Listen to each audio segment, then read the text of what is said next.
All right. Good evening, everyone. It is 7:30 on Tuesday, February 16th. We're going to call to order the school board meeting for the Avon Grove Charter School. If everyone would begin by reciting the Pledge of Allegiance along with me. I pledge allegiance to the flag of the United States of America and to the republic for which it stands, one nation, under God, indivisible, with liberty and justice for all. We did not have an executive session, so that's all good. Mission statement, if you just recite it after me. To inspire passion for lifelong learning, one student at a time. Miss Sarah, would you do our roll call, please? Wayne Degler. Here. Eugene Steger. He's here. Cool. Stacy Barno. Here. Robert Rainier. Here. Colleen Preston. Here. Deji Akintoy. Here.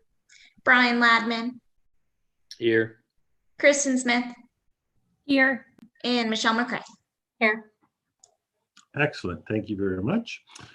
So I hope you all had a chance to go through our minutes. There's 3 that we have to go through. So the first one is for the working session minutes from January 19th.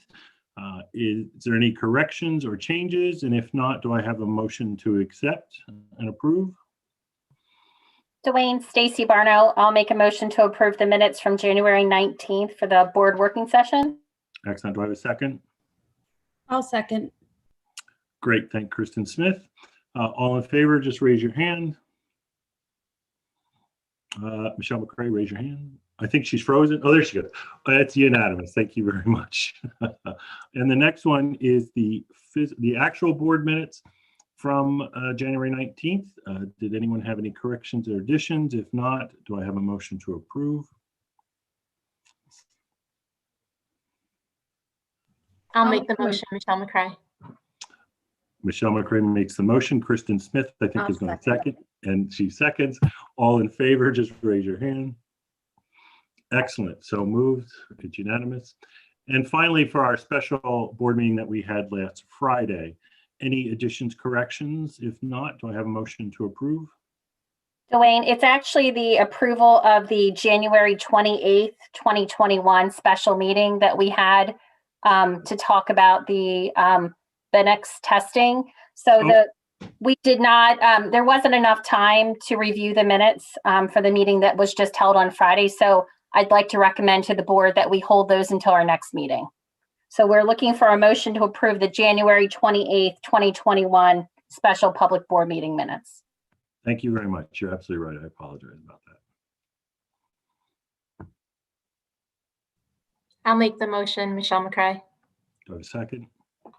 I'll second, Stacy Barno. All in favor? Unanimous. Thank you very much. And thank you, Stacy. You're right. All right, Mr. Bruto, we'll move on to student enrollment. Student enrollment for the month of January was 1865. We had 2 students withdraw and enrolled 2 new students during the month of January. For the 2020-21 school year, we still have 241 active applications. And again, that's for this school year. All those parents and families had been notified that they needed to submit a new 2021-2022 application if they wanted to submit their interest in enrolling in the school next year if their application was not pulled for this year. As of January 31st, in the 2021-2022 school year, application submission was up to 322, which was right around where we were at the end of January last year. So on par with previous year's end of month for January. And that's it for student enrollment. Excellent. Thank you very much. Okay, so any questions? No. We'll move on to the student representative report. Unfortunately, Carter Gassler decided that a soccer game was much more important than being here with us tonight. I have to talk to him about that because we are definitely more important than a soccer game. No, I hope he wins. Good luck. So with us is the Vice President, is Dylan Florschutz. So I will let him go ahead and take the floor and give us the student report.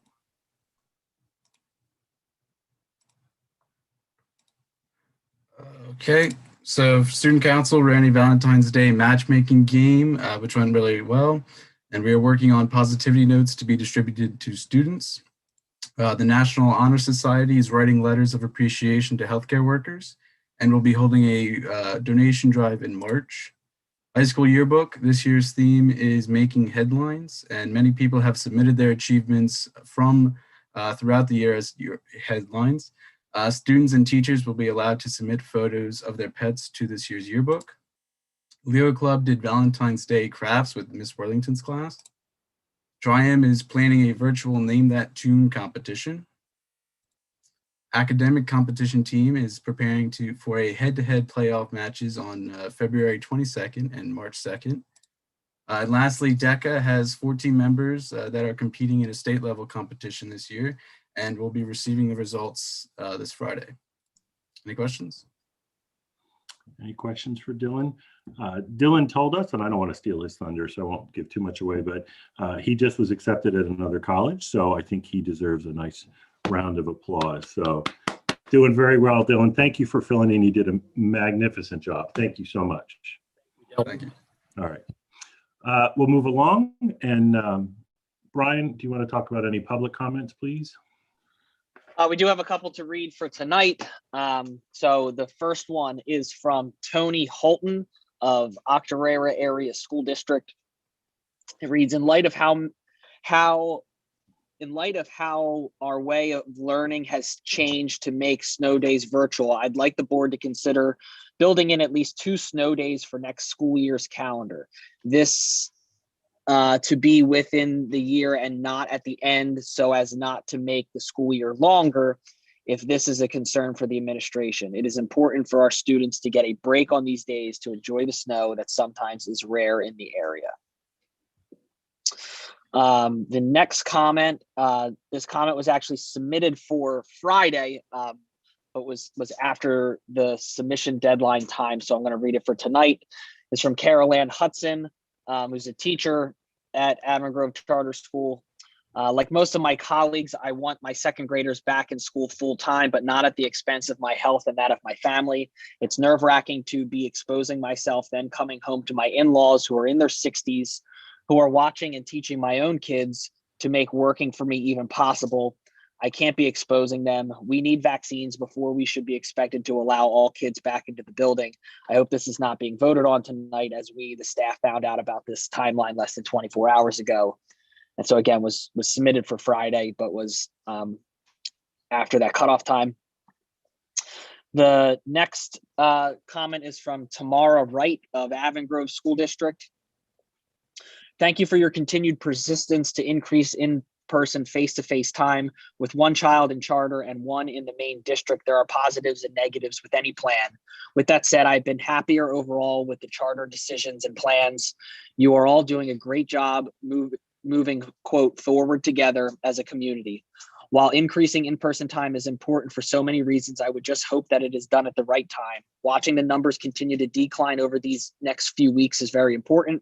I think it's also very important ensuring that teachers and staff are fully vaccinated if the 4-day plan goes into effect. Add on 2 weeks beyond their second dose to ensure that they have full protection. I think the teachers most of all need to be in agreement with deciding to have larger classes at this time, especially if they are not fully vaccinated. While this opportunity is wonderful, I think that many of the families and teachers are used to the current schedule and social distancing. I think that many of the families and teachers currently in hybrid may worry that decreasing the social distance and increasing the class size may not be a good thing right now, while so many are not vaccinated. The vaccine gives us better hope to move in the right direction. We can be hopeful that the numbers will continue to improve with COVID and more will get vaccinated, but it's hard to know if we take these 2 steps forward now, will we then just have to take 2 steps back? Thank you all for your continued efforts to help our children succeed. Definitely not an easy decision. The next comment is from Bill McAfee of Oxford Area School District. I've never been more proud that our family is a member of the AGCS community. Having our administrators, our board, and our teachers always being mindful of not only the students' physical health, but also their emotional and mental health is of paramount importance to us. Basing decisions on facts and data is also crucial, as sometimes fear can paralyze decision-making, or politics can even try to drive a decision. My wife is a teacher at AGCS, and we have discussed the directions that the school year might take.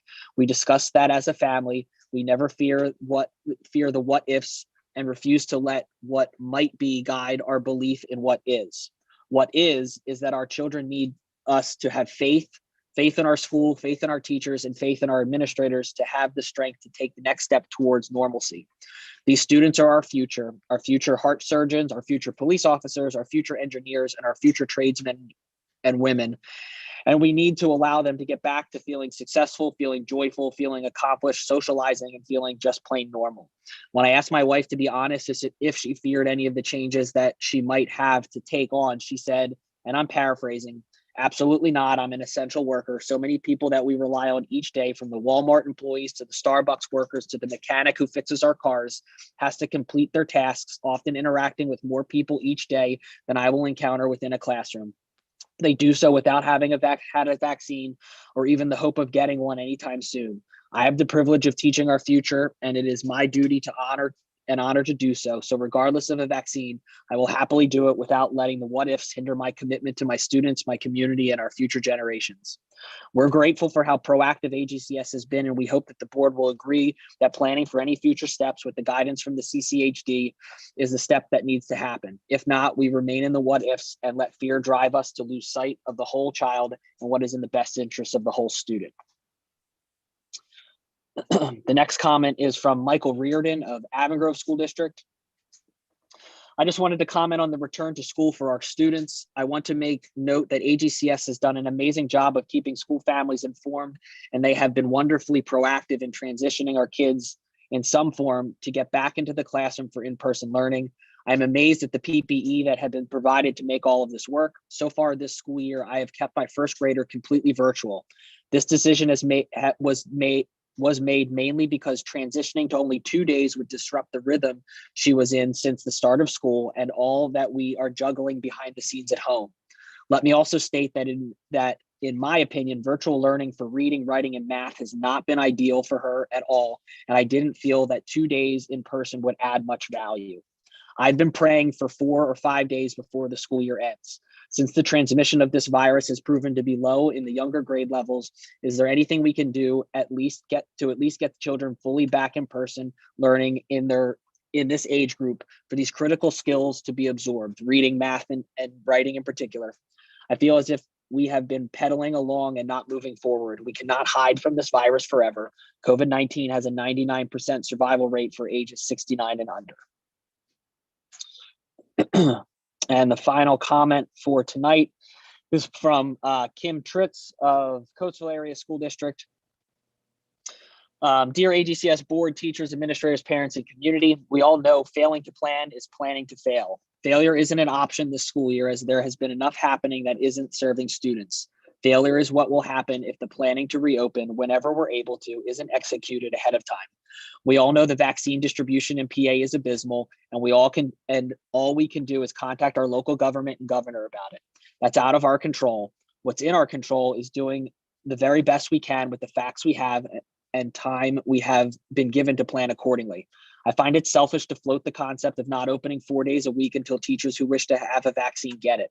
Our police departments, hospitals, doctors' offices, treatment centers, grocery stores close because they don't have the vaccine? No, because that makes no sense. At the rate PA is going, that could be next year, next month, 2 years. Are we seriously going to do this for another school year? Are we seriously going to expect teachers to go even further above and beyond and further beyond and teach to students in 3 different groups for another year? Are we seriously going to watch students suffer mentally, physically, developmentally, and educationally for another year? I respect the concerns of the teachers and admin and other families, but I'm a little disappointed in the lack of vocal support for students to return and teachers to teach. If teachers don't want to teach, then what's the point? Respectfully, Kim Tritz.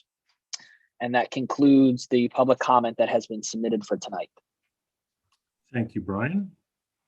So we're going to move along to committee reports. So I'm just going to start.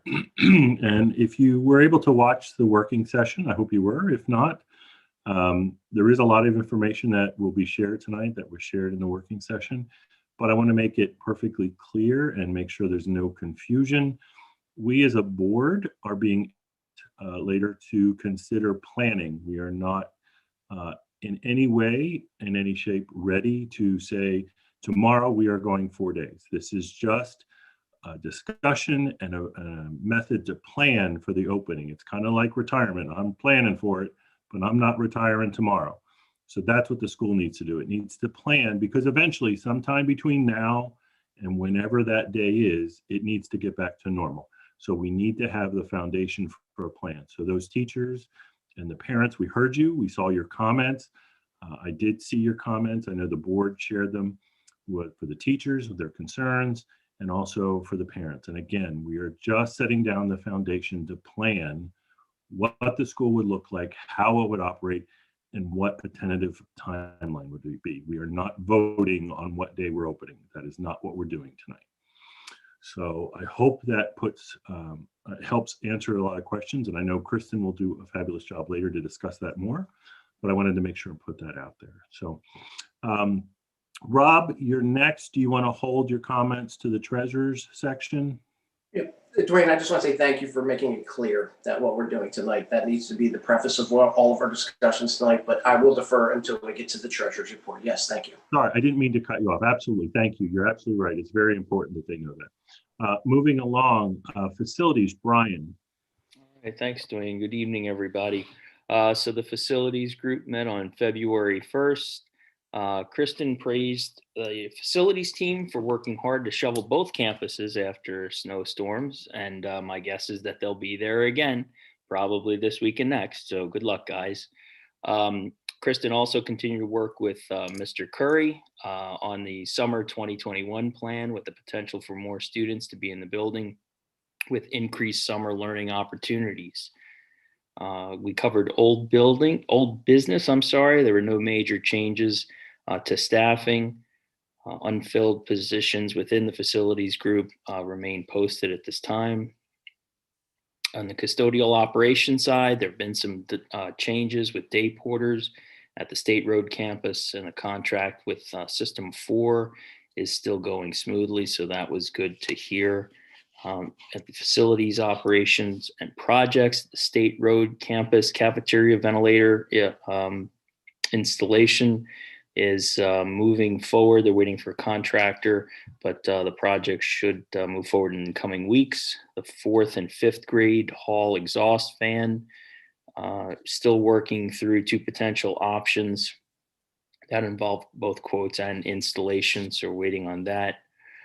Office PTAC unit replacements. In April, the first installations will occur in the greeter's office and act as the model for the remaining 4 unit replacements, which are scheduled to occur over this summer in June. We discussed the stormwater management plan, and the walkthrough meeting. Phase 1 was rescheduled due to weather.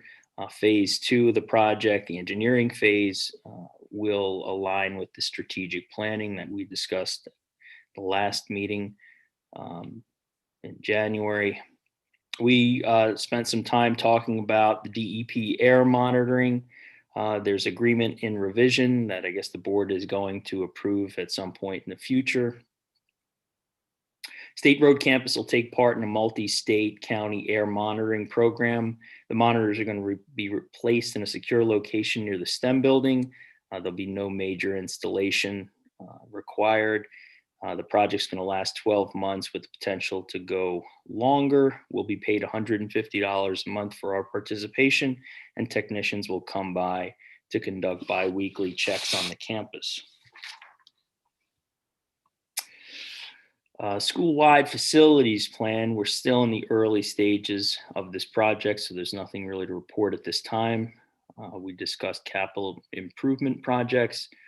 At State Road, we're still looking at the 2021 summer capital improvement project plans. And so the pre-bid walkthrough, I believe, occurred on 2/13. So that was between the 2 meetings. At the State Road campus, we discussed window replacement phase 2, the 1955 building, the 4th and 5th grade classrooms. And so we're still in the process of securing vendors for that.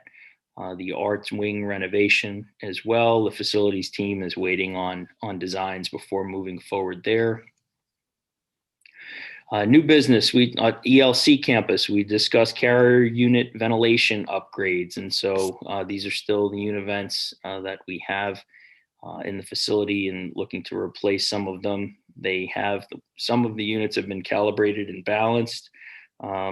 Ian reported that there was a common fix available for the carrier models that's been engineered, and we're looking into putting those in the future. And that should hopefully work with any kind of building automation plan that we move forward with also.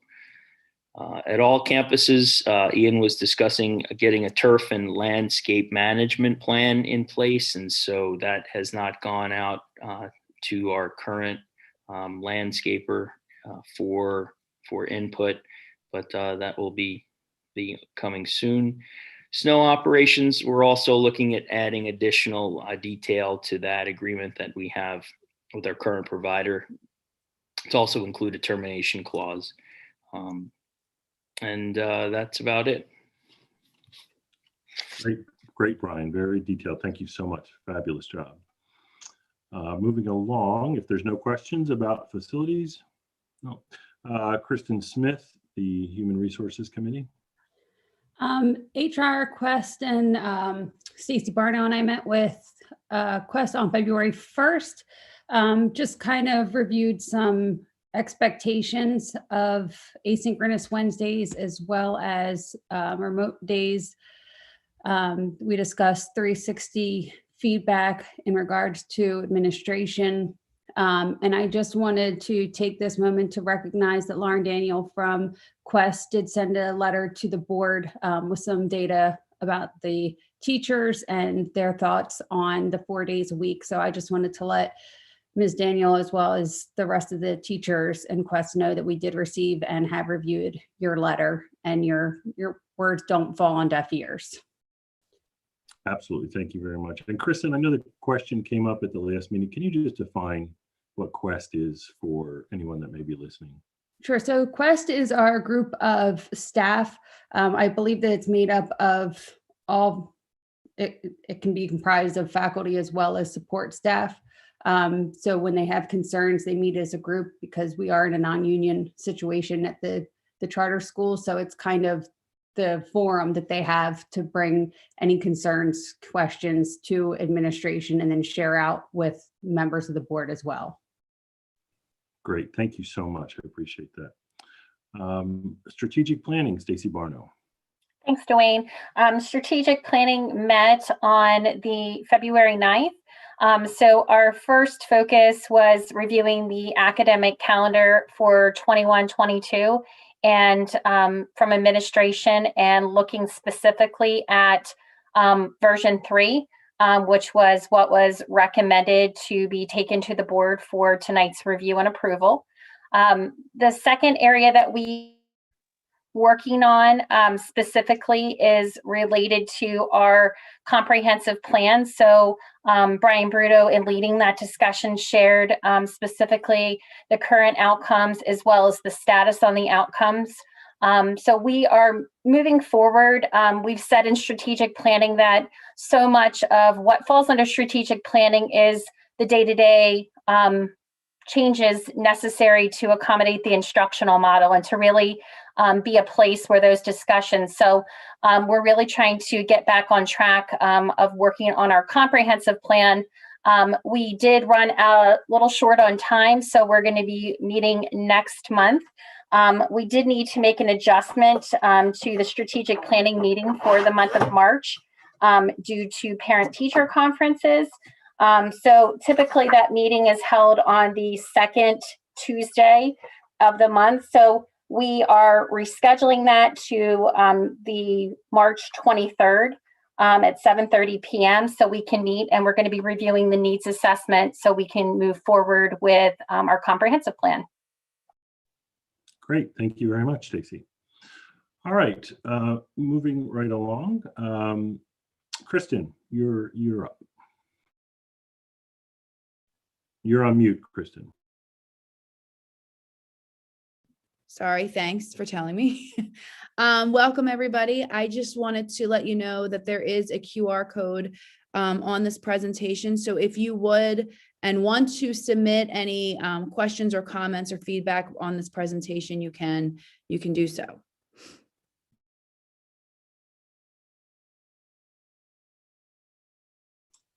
You're muted again. I'm not sure why it's doing that. All right, so moving on to just a recap of our last meeting that we had. There's some clarification that I wanted to make sure I pointed out. So we were following the Chester County Health Department regarding social distancing right now to the greatest extent feasible. We were following the Chester County Health guidance prior to following the attestation form from the PDE in November. Now, the guidance is if you have a health department, that you work with them solely on recommendations for school closures. So currently, right now, we are no longer following, since February 6th, the attestation form. We are looking at working, which we've worked with the Chester County Health Department all along, if we had any COVID cases in the school. So we'll report like we've always done to the Chester County Health Department. We are going to continue to contact, trace, and collaborate with them. And then as far as school closing recommendations, they will be made alongside with the Chester County Health Department, and they'll look at outbreaks or link transmission as part of that guidance. Universal mask orders are the same. And the big guidance right now is really making sure that we are waiting for the social distancing recommendations and what is to come soon in the coming weeks. So just a recap of where we are in Chester County. The positive rates have decreased from 7.4 to 6.2. We've seen our incident rates per 100,000 go from 136 to 122. Back in the holidays, we were in the high 300s. So this is a major decrease. We're projected increase incidence rates per 100,000 in the next month to such a steady decline that we will move from the substantial range to the moderate range in the next week or two. New CDC guidance came out, and we looked at level of community transmission. They're recommending that we can move from in-person to either full or hybrid for all schools that are strictly using mitigation strategies, which we are. We looked at vaccinations, the new guidance saying access to vaccination should not be considered a condition for reopening schools for in-person instruction. And even after our staff are vaccinated, schools need to continue mitigation measures for the foreseeable future. So even with the vaccination of staff, we will have to continue our mitigation efforts. And that obviously K-12, the research is showing that in-person school attendance is not the primary driver of any community transmission, and we're seeing that in our own data. And they also said that we can look at being fully open or hybrid in the high red level community transmissions. This is a snapshot of our positive cases that we've had in the school from November to now currently, and from students and staff. Obviously see that low transmission all the way to the holiday months. Our highest peak was during the holiday break. So it did not close school at no point through the attestation or the Chester County Health Department did we have to close school because of transmission. So, you know, our mitigation strategies are working, and we have seen that major decline that the Chester County Health Department is reporting. So again, I'm just going to recap that this is a goal. I just repeated this at the work session, but I think it's important. A goal broken down is a plan. The plan broken down is action, and then action is turned into reality. And right now, the goal for us is to give students more face-to-face instructional opportunities. We want to start with a 4-day week and potential with a 5th day. At no point is this a plan. This is a goal. we would ask the board tonight after this presentation and questions that we move to the planning phases. And then after we collect all of the community feedback, along with what instructional models our community wants for their students, we can revisit this at another board meeting where we can look for action. So this is for planning phases only. Some of the feedback since Friday and along with the leading weeks to Friday, some of the feedback that we're getting from parents specifically was that, and this has been throughout the whole time of COVID, that students are struggling. Some students are struggling socially, emotionally, and are at risk due to the isolation and not being in school. Extracurricular activities, local businesses, school clubs, sports are happening both inside and outside. Students demonstrating academic declines due to the lack of being in school, and other states just, and I clarified this, also counties in Pennsylvania and counties around us, surrounding us, have opened schools fully. So this is not cutting edge. This is something that's happening right now around us, even around in our counties. Teachers and staff, they did a survey through Quest this weekend. There was 125 instructional staff, 96 responded, with 70% of them saying they're uncomfortable with more students coming and not being vaccinated. So there is a definite concern over the lack of access to vaccinations. Teachers are expressing that some students are disengaged online. They are expressing pandemic teaching is not optimal for students. They're concerned over the workload moving to increase if we come back face-to-face with more students. They're also concerned over the ability to social distancing within classrooms or cafeteria. Administration, our concerns obviously are collecting as Chester County Schools are considering the 4 and 5 day model. A significant number of parents are requesting 4 days, to the point where we're confused about who is eligible for being evaluated so that they can move to 4 days. We did recently have staff reflect to see if we could put more students 4 days, and looking at 78 additional 4-day-a-week students that were struggling. The amount of PPE equipment that we've purchased, I keep saying, and I'll say it again, is way more than we're seeing in even the local schools. So we did purchase a lot of PPE equipment, and we do find that we think that's a big part of our mitigation strategy and why our numbers are the way they are. Close contact with the Chester County Health Department. So every phase that we've had so far, we are working in hand with the Chester County Health Department. So if at any time part of our planning does turn into action, we would talk to the Chester County Health Department. They would advise us to make sure that we would keep everyone safe as part of this trial, if that's where it leads to.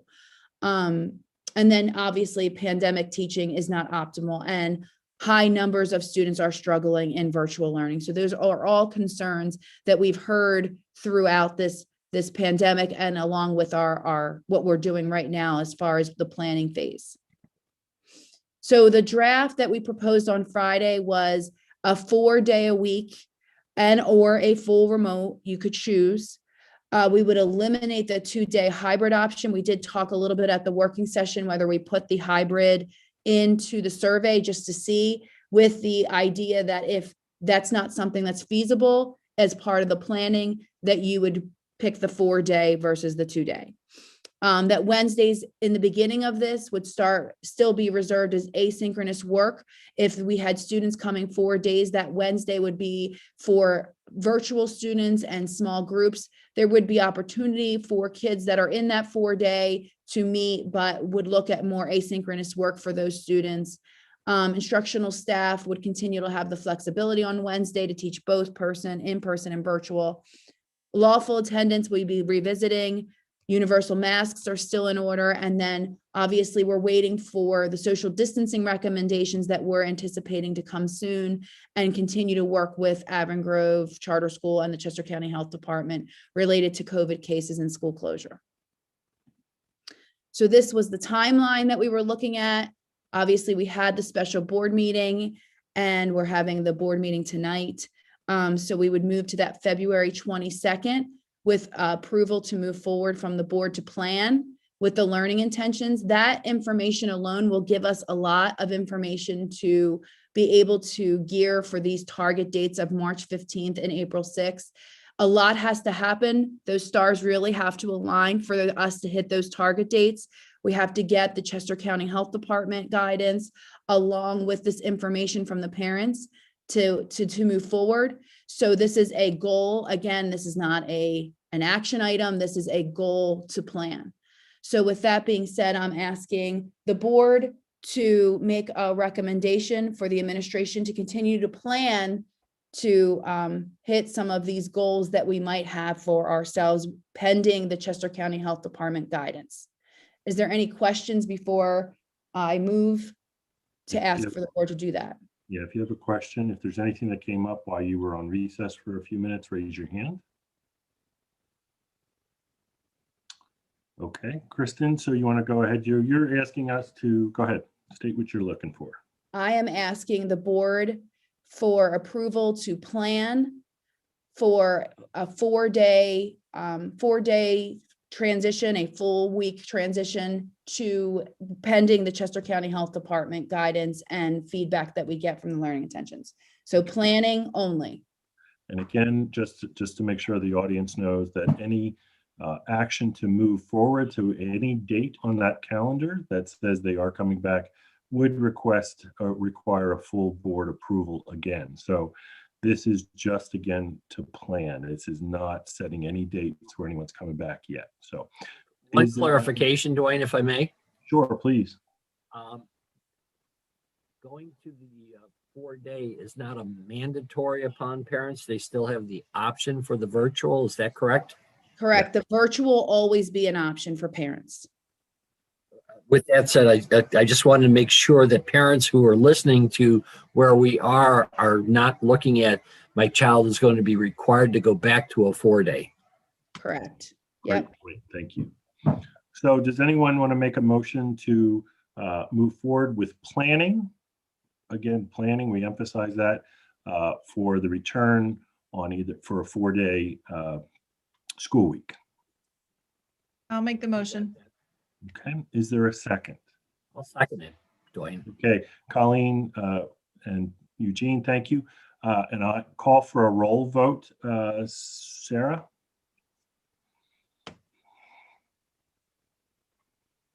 Yes. Dwayne Degler, Approve? Eugene Steger, Approved. Stacy Barno, Approve. Rob Rainier, Approved. Colleen Preston, Approve. Deji Akintoy, Approved. Brian Ladman, Approve. Kristen Smith, Approve. and Michelle McCray. Approve. Perfect. So it's unanimous. And again, thank you. We know there's a lot to consider and we will be looking at it closely. So everyone stay tuned. Nothing, we're just planning here. Kristen, do you have anything to add before I move on to Brian and the calendar? No, you can approve the calendar and then I'll move into the flexible instructional day. Go ahead. Brian, you want to do the calendar and then we'll get that out of the way for you?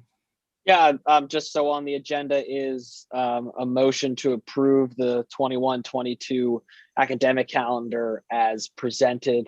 We talked about it at the working session. I don't know if you need to have any more discussion about it. So we'd just be looking for a motion to approve.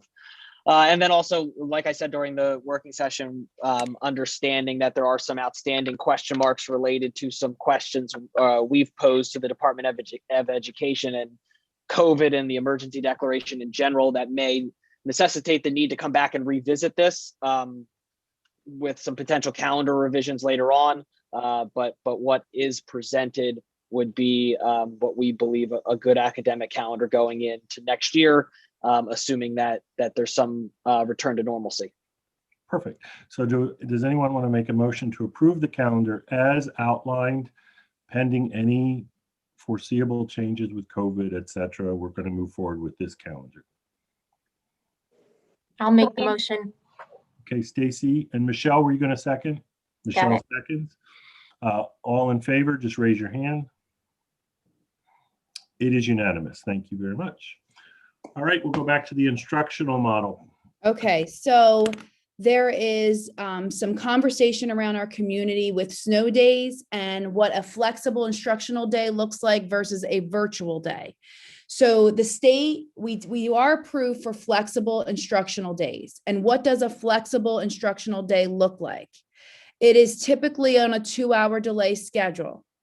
A virtual day is a day where the state, because we are in a state of emergency with COVID, they have given us access to have virtual days at any time for whatever reason. And so because of the state of emergency, that is why we're using our virtual days versus our flexible instructional days. So the typical 2-hour delay schedule, with a virtual day, we can do a full schedule to maximize our instructional minutes. Obviously, you just heard that children are struggling, and we were looking to give them as much instruction as possible, knowing that snow is important and kids want to play in the snow. Obviously, like Wednesdays, there's a little more flexibility on those virtual days versus kids being in school. So it's not on a 2-hour delay. It doesn't disrupt interventions. Kids need interventions. And that's why we chose these virtual days for snow. Both on flexible instructional days and virtual days currently right now in the model, there is synchronous and asynchronous work given. Students, when you use a flexible instructional day, they are given 3 days upon their return from school to turn in assignments. So therefore, your virtual day, we are asking students to hand in missing assignments up until the end of the marking period. So really, we give students a lot of flexibility during this pandemic to turn in assignments. When we're having a typical school year, using a flexible instructional day, we're looking for a 3-day turnaround for assignments. During a flexible instructional day, all live instruction sessions will be recorded. So that means you don't have to necessarily be in school. You can go play in the snow and then come back and watch it. Most of our sessions are recorded during a virtual day as well, other than those strict kind of intervention timelines. You really should be able to go back. So if you as a family choose to do that, you could on those virtual days. If you have a snow playtime fun thing scheduled, you should be able to, you could do that. Again, flexible instructional days, students would miss their interventions. On a virtual day, they gain their intervention. In a flexible instructional day, teachers need to plan differently, but have more flexibility, where on a virtual day, they already know what they were doing. They can manage one mode of instruction versus a 2-hour delay for a hybrid schedule. So for instance, if there is a school district that goes 2-hour delay, it's harder for teachers to be able to manage the kids coming in and the virtual kids. So that one mode of instruction is why you might see us choose a virtual day versus a 2-hour delay to gain those instructional minutes and make it more optimal for teachers. We also want to point out that during these times, school districts do very different things based on this flexibility. So some districts are doing virtual days while others are doing 2-hour delays. And we have students coming from multiple school districts. So making sure that we do what's best interest of our community and for our kids is really important. And then during a flexible instructional day, parents have the flexibility and little teacher time, where during a virtual day, parents have the flexibility, but there's a lot of built-in teacher time. So just to clarify, when we are not in a pandemic and we are not in a state of emergency, we will have this flexible instructional day option. We will get 5 of them. After 5, we'll have to make up the time. Because of the pandemic, we're given this virtual day option, and we've been using it because the pros outweigh the cons for instruction for our kids and the situation that we're in. And obviously you hear the kids that are struggling. So at this point, I'm asking if the board has any questions. I'm hoping that this clarifies for the parents. It was written in a letter. It's broken down very simply here. So hopefully we can finally understand the difference between both of these days. Anyone on the board? Kristen, are you requiring any approval from the board for this? Nope, I'm just asking for everybody to understand the difference between a flexible instructional day and a virtual day. Thank you. Anybody else have any questions? No. Perfect. Thank you very much. That was very good. Okay. Fair funding? All right, so fair funding, obviously, there's a lot of talk about fair funding for public school districts and charter schools. And there's a lot of confusion of information. And so we really want to make sure that we give the opportunity for all sides, public school districts, public charter schools, to really come together to hear each other's perspective on how we're funded. So we are offering a town hall on fair funding. I did request someone from a public school district to represent that side, and I've had no luck. However, I do have some administration and board members attending as a public school district so that they can hear, you know, how we are funded and also be a participant in how they see their funding. So I can't stress enough the importance of us coming together and really hearing each other so that we understand that funding is hard for all public schools, but it's important that the information that we share out with the community is correct. And there's a lot of misinformation out there. Obviously, the Daily Local article just came out. There is a lawsuit that's been filed against the Coates Ferry School District, and it does have to do with funding that is owed to the charter school. So that's happening, and we are looking for the district and the PDE to seek the funding that they owe us. And then we're going to continue to engage our community on legislation outreach, because it's really important as new legislators are starting their new roles, that they understand how charter schools are funded and how public school districts are funded. So getting the community involved and reaching out to their legislation is really important. So we're going to ask everybody out there that's listening tonight to really get involved in this, because it's important for our kids and for our school to have fair opportunities that the school districts have for their students. So please, if there was ever a time, I'm asking you to please get involved and support the school. It's now. Any questions?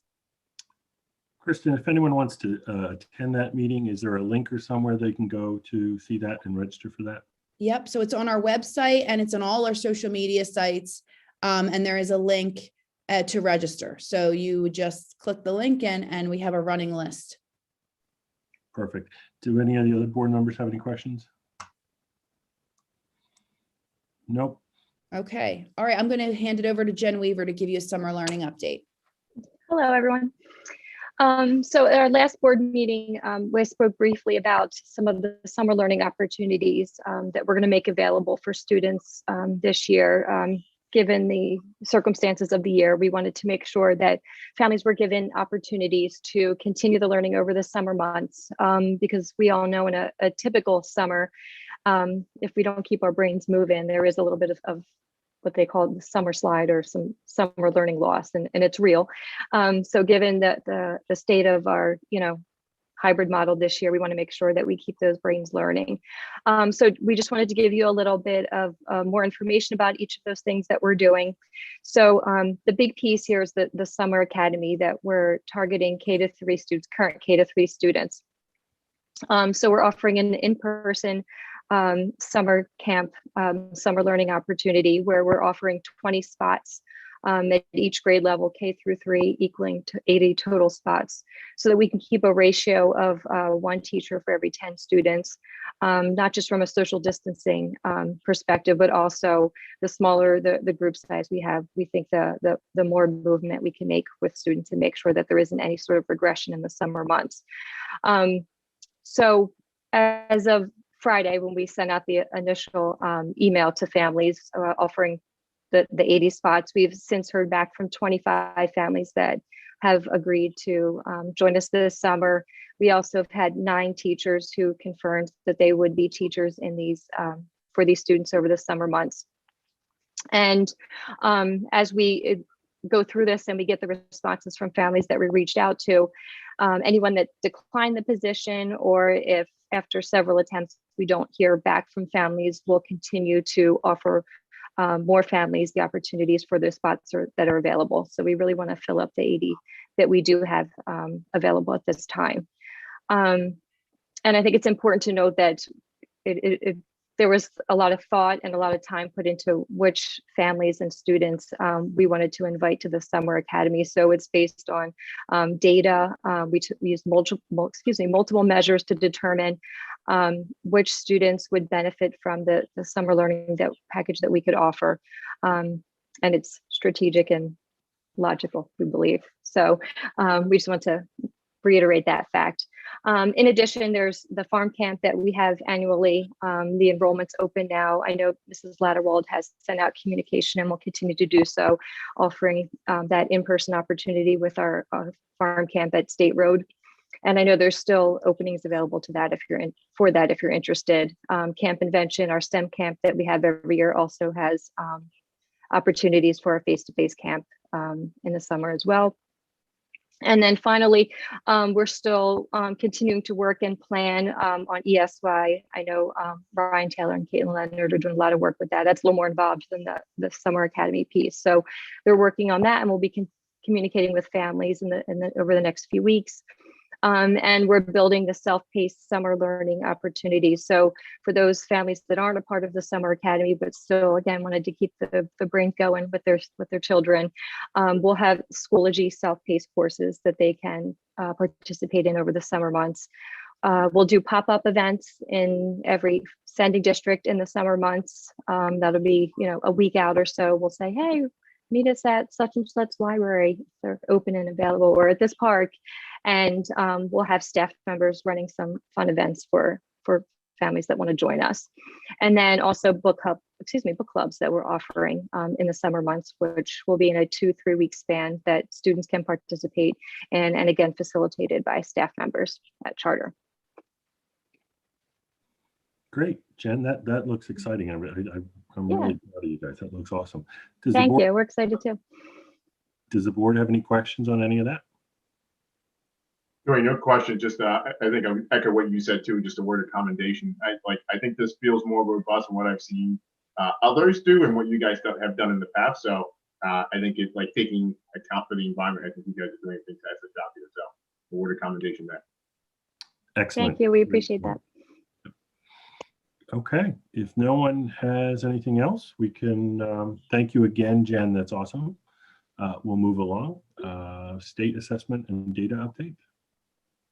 Yeah, so you're stuck with me for one more slide. Yeah. So I know a lot of talk, especially the second half of any school year. You hear a lot about PSSAs and state testing, and I think we're hearing more of that in the media as well, particularly what's Pennsylvania going to do. So I think it's important for us to know kind of in a nutshell the process and how all this works. So PDE ultimately doesn't make the final decision necessarily as to whether or not we move forward with PSSA testing. That comes down from the federal government, the U.S. Department of Ed. So they're still trying to figure out, the U.S. Department of Ed, whether or not they're going to offer waivers for states to apply to ultimately become exempt from taking state tests. So once the U.S. Department of Ed makes that decision that they may offer waivers, then we're pretty confident Pennsylvania will then ask the U.S. Department of Ed to grant us that for this school year. If for some reason that doesn't work out, then the Department of Ed and the PA Department of Ed will then communicate with us how we would go about PSSA testing and what that would look like logistically, and any sort of guidance and how we would pull that off, especially with so many kids being remote and hybrid. So we're looking forward and anxiously awaiting their decision. But you'll hear it come from the U.S. Department of Ed first, whether or not waivers will be available for states. And then kind of tied into that a little bit, and it goes back to the summer piece. I'm really proud of our team since the beginning of this school year, because we faced many challenges from the teaching perspective, but also from the assessment end of things.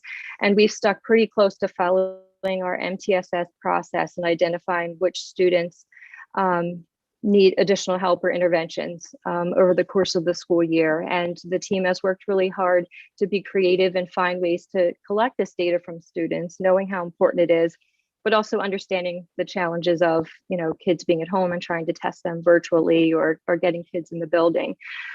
So everyone has done a phenomenal job in trying to gather this data, and then using the data we have, making the best instructional decisions that we can for individual groups and even classroom full of students, in terms of what interventions are needed and where we can best support, so we can minimize any sort of loss that may have occurred from the spring, summer, and going into this 2021 school year. So again, we're trying to continue as business as usual as best we can, given the circumstances that we have. But again, using as much of the data that we can to make informed decisions. Any Great. Great questions? job again. Any questions on that? No. All right, are you doing the next one, Jen, or can I move on? Yeah, I was just gonna really quick, we talked a little bit about some of the National School Choice Week activities, and I'll be honest with you, one of the most significant ones that is resonating with me is the seniors. We did have a day for the seniors, and what I love about this is that there was an activity with Carter and a kindergartner. These are the kindergartners that opened up Kemblesville, and they just wanted to be together. They haven't really been together, and to watch them get something from the school and know that we're thinking about them was so important. And there were so many great activities that happened that week with parents at home, and new car magnets that we're going to continue to give prizes. So put those car magnets on. But just another thank you for a great National School Choice Week.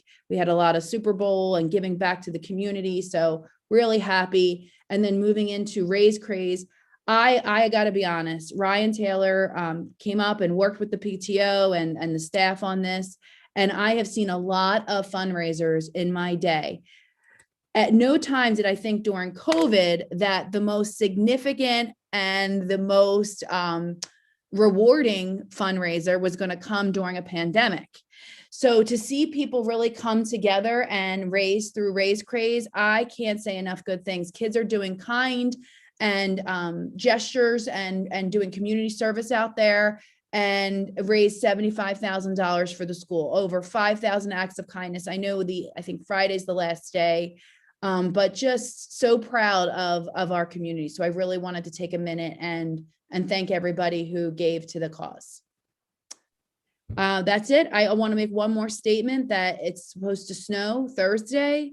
So again, reminder that it will be a virtual day, and why it will be a virtual day. Hopefully they're wrong and that won't be the case, but everybody buckle up. I heard there's some snow on Thursday.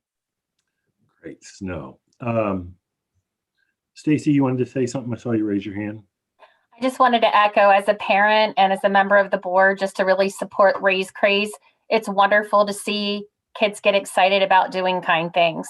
And even though there's a lot of talk about community service and how it can't be done in the middle of a pandemic, you just see, I have a second grader, and you just see the kids light up when they talk about in their class what they do. So just a great shout out to the teachers for supporting that and encouraging, again, these are our future leaders. And again, to be a future leader, you need to be a good person. And I think you learn that, and to see that it's so supported, it's wonderful that it's been so successful. So it really was a great thing to see.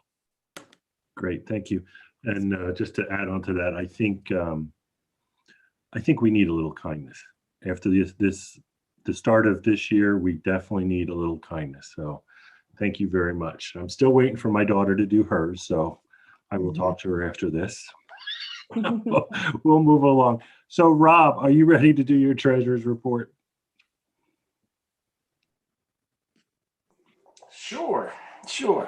So, okay, so get to it. The AGCS financial statement approval for fiscal period ending December 31st, 2020 financial statements. Based on the review of the audited financial statements as presented, administration has recommended the December 2020 financials be presented to the Board of Trustees. The AGCS administration is requesting the board approve the financial statements as prepared and subject to auditor's review under the consent agenda. The 2021 January funds activity and vendor transaction reports. Based on the review of the 2021 activity and vendor billing reports, administration has requested the board approve the 2021 January funds activity and vendor billing reports as presented under the consent agenda. Cash position as of February 11, 2021, the school's cash position is very good. This next one is going to be new to you guys, so I just want to make sure that you pay attention to this one. So Finn Sheep Independent Contractor Agreement.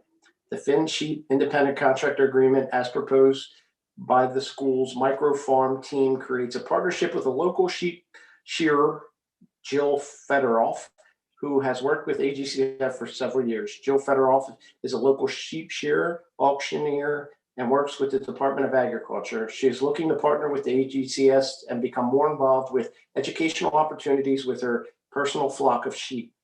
The agreement set forth a contract that allows Ms. Federoff the ability to use our pastures for her flock, 3 to 5 sheep, in return for working with our microfarm team to increase learning opportunities for our students. Ms. Federoff would pay for all fees associated with the animals. There would be no need to construct any other fencing, housing, etc. for the families. Ultimately, this would be a cost savings for AGCS, as the younger sheep are brought into the pasture, would rehome 6 of our current older sheep, thus reducing the flock and AGCS expenses. The agreement will be reviewed and renewed annually. The agreement has been reviewed by legal and Ms. Federoff in an agreement with all terms. Administration is requesting the board consider approval of this agreement as presented. So can I get a motion to approve the Finn Sheep Independent Contractor Agreement as presented? So moved. Do I have a second? Brian Ladman, I'll second. Okay, if you're all in favor of the sheep, raise your hand. Okay, it's unanimous on the sheep. The good thing I like about that is no, it actually saves us money, and it continues to help our microfarm, which is, I agree. But the whole deal of dealing sheep for sheep in a conversation like this is kind of funny. But I think it's great community outreach. I like it. Yep, it's good stuff. All right, the AGCS 2021-2022 fiscal year budget process. 2021-2022 budget is underway. Administration is working with school directors and administrators to compile staffing, curricular, non-instructional facilities, food services, and capital expenditures data to enter into the 2021-2022 budget templates. The data entry will be completed by mid-March, and administration will then meet to review all budget line items, clarify priorities, and make adjustments as required. Administration will review the budget with the finance committee and update the board members as they continue to move through the process. Sage, Intact, and Paramount software implementations. The business office has begun the design and implementation planning for the new accounting platform. Administration will provide monthly updates to the finance committee and board as they move through the process. The go live date is scheduled for June 1st, 2021, which is our beginning of our budget. So that's important. And the last item on this one is the 2022 financial statement interest due to the business office by May 1st, 2021. The business office currently awaiting the 2021 forms. They will distribute once they are received. Just so you know, I haven't received mine, and I'm sure you guys haven't received yours. And based on the USPS system right now, I'm not sure when we'll receive them. So, and then at this point, can I get a motion to approve the business office? Hey, Rob, yep. Point of order. Can we, yes. Can we get those financial disclosure requirements emailed? I would have to defer to Donna on that one. They had sent them 3 weeks ago, so I think they were waiting to see if we got the paper ones, which we can fill out. But Donna, can that be a follow-up for Susan? I'll have to check the guidelines for this year because normally you keep a copy, we keep a copy. There's also the ability to do it online electronically. So I will follow up with Susan and the PDE and see if there's an ability for us to do it online. But at this point, Donna, if we could, even if it got emailed to us and we just mailed it back in, that would eliminate the cluster that's going on with the post office. Agreed. And my understanding is they did update the forms for 2021. So there are new forms, and when you go online right now, it still has the 2020 form. So that Susan and I talked about that. So we will get an answer to you, Jean, but that's a great idea. And let's see if we can't get that done. If it gets emailed to us, we could sign them off and just return them right back to the school. That would expedite it. Let's table this until they can find out. That's perfect. Okay, great. Thank you. Rob, you were going to look for approval of the consent agenda? Yep, can I get a motion to approve the business office consent agenda as presented this evening? Eugene makes the motion. Do I have a second? AG Akintoy, I'll second. AG. All in favor, raise your hand. Kristen Smith. Oh, yeah, it's unanimous. Thank you very much. All right, thank you. Thank you. Very good. All right, and we're moving on to Tasha. Job, Thank Rob. Thank you, Dwayne. This is very quick. The HR consent agenda is as follows. We had one resignation, Kelly Price. She's a third grade teacher effective March 1st. We didn't have any retirements, releases, or leaves. We didn't have any additions to payroll for professional staff, support staff, contracted vendors, or seasonal staff. So that's it. So administration is recommending the approval of the staffing changes provided within the personnel consent agenda, specifically items listed from 8A through 8I. Do I have a motion to accept the approval of the staffing changes through 8A through 8I?